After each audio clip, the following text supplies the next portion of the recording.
मैं मुसलमान हूँ, मैं कलमा पढ़ता हूँ, मैं कुरान पढ़ता हूँ, मैं कुरान को मानता हूँ।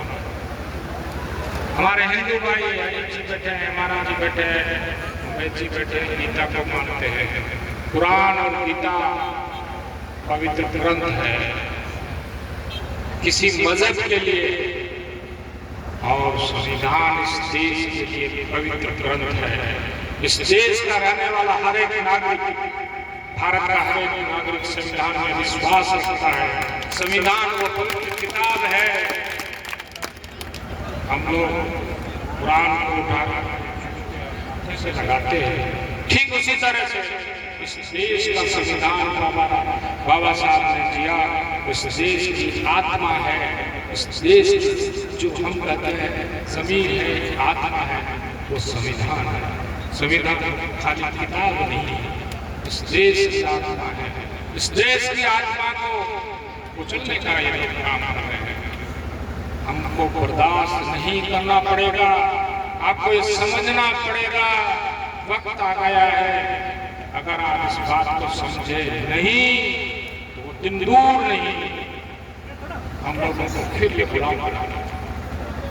पहले गोरे लोग थे, उन्होंने गोरों ने हमको गुलाम बनाया, अब ये हमको गुलाम बनाना चाहिए।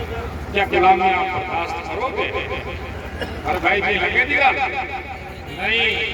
तो अगर आपको गुलामी बर्दाश्त नहीं करनी है तो इस देश के संविधान को बचाने का काम, बाबा साहब ने हमें जो संविधान दिया उसको बचाने का काम, जिंदा रखने का काम आपको और हमको करना है।